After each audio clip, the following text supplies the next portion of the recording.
हामी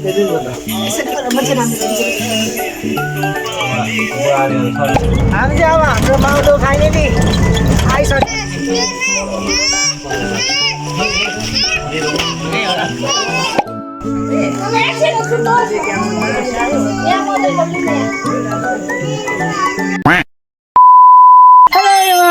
स्वागतम छ तपाईँलाई मेरो न्यू भ्लगमा होइन। आजको भ्लग चाहिँ म दसैँ मनाउन मेरो माउलो जाँदैछु। हेर्दै गर्नु होला है त। वाह क्या एक्टिङ कर रहा है। अहिले चाहिँ म चाहिँ बेलटार बजारमा आइसकेँ होइन। अब यहाँदेखि अलिकति पर जानुपर्ने हुन्छ। म तपाईँलाई देखाउदिन्छु। हेर्दै गर्नु है चाहिँ हाम्रो माउलो कस्तो छ रहेको छ भनेर। ओके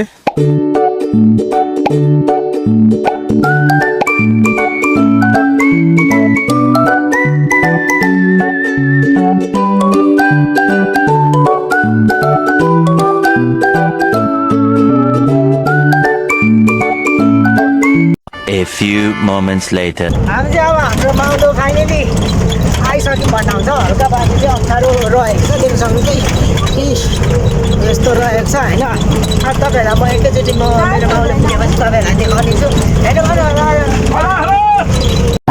हेर्न सक्नुहुन्छ हामी चाहिँ यहाँसम्म मात्रै बाइक आयो। अनि अब हामी चाहिँ यहाँबाट यसरी जाँदैछौँ। देख्न सक्नुहुन्छ यस्तो रहेको ठाउँ। बस्दा बस्दा हाम्रो जिउ चाहिँ दुखेर कुकुरु भइसक्यो। अब हामी एकैचोटि पुगेपछि म तपाईँलाई देखाउने छु है त। 15 minutes later. फाइनली हामी चाहिँ मामा घर आइसकेको छौँ होइन। देख्न सक्नुहुन्छ यस्तो वरिपरि पहाडले घेरेको छ। अनि म अब चाहिँ हामी एकछिन बिसाउने। अनि अब तपाईँलाई चाहिँ यो भिडियो म एकैचोटि तपाईँ भोलि देखाउने छु। हेर्दै गर्नु होला है त।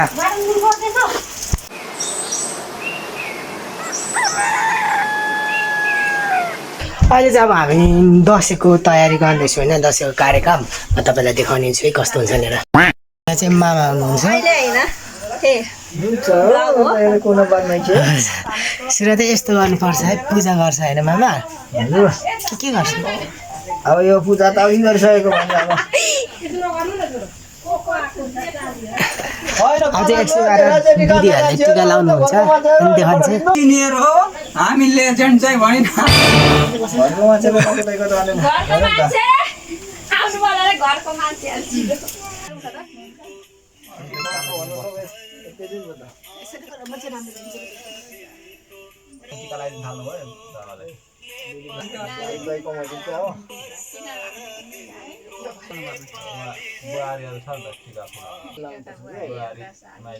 माइली बुहारी कान्छी छोरी नाति नातिना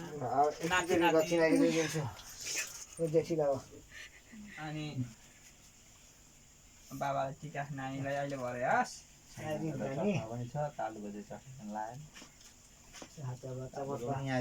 नानी को ज्ञानी हो।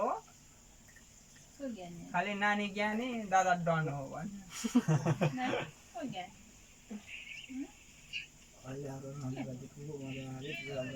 दादा डन हो कालो डन हो नि त्यसैले हालेर डन भन्छ मेरो छोरालाई नि।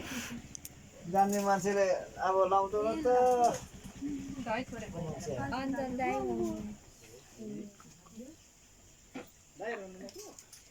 आउनु है भित्र हामी त टिका ए छुरी त म भन्दा पछि पर्यो हेर त गिल्लो भएन अर्को ए नै बाँकी छ। म आएको छैन योसँग गरेर लगाइदिनु धेर गिल्लो नपार्नु क्या बुवा ऊ अलिक प्याट्ट भइजान्छ। यहाँ दही हालिदिएछ कि ओइ अहिले झऱ्यो भने त के हुन्छ बुनु।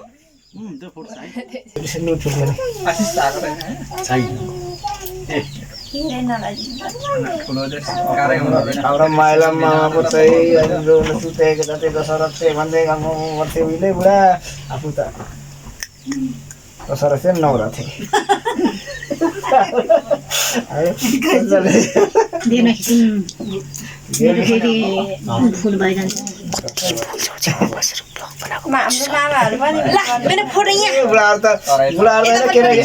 केटाकेटीहरू पनि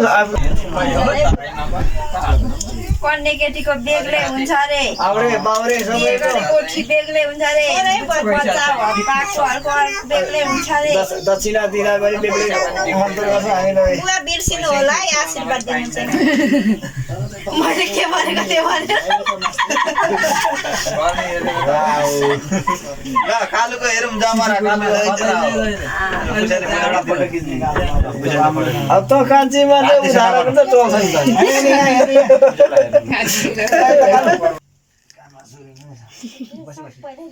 बसी नभन्छ मलाई त केही पनि गर्दैन देखाउँछु बुवा म पनि टाढोबाट आएको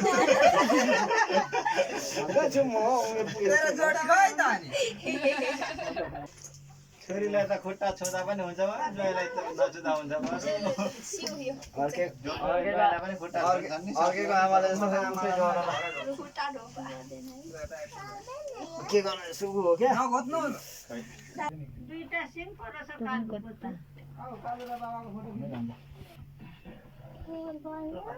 फोटो खिचेको देखेर म थकेँ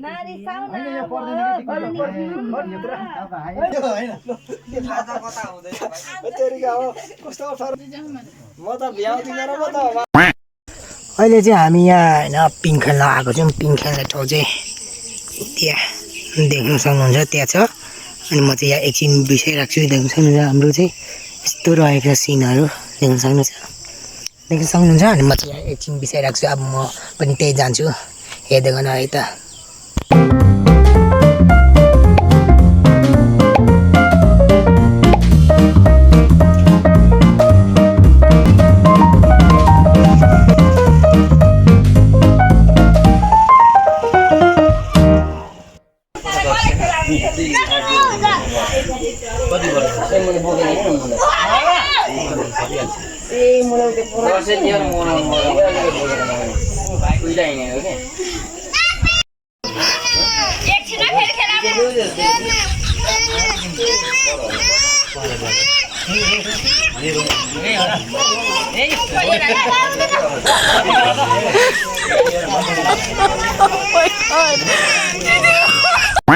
अब हामीले चाहिँ पिङ खेलेर हामी फर्किँदैछौँ होइन दिदीहरू पछाडि आउनुहुँदैछ म त अल्छी लागेर अगाडि आइसकेँ भन्दै अब दसैँ चाहिँ यस्तै गयो होइन म आशा गर्छु तपाईँहरूको दसैँ चाहिँ एकदमै राम्रो गयोस् भनेर भन्दै अब म बिदा हुन चाहन्छु भन्दै सबैजना बाई।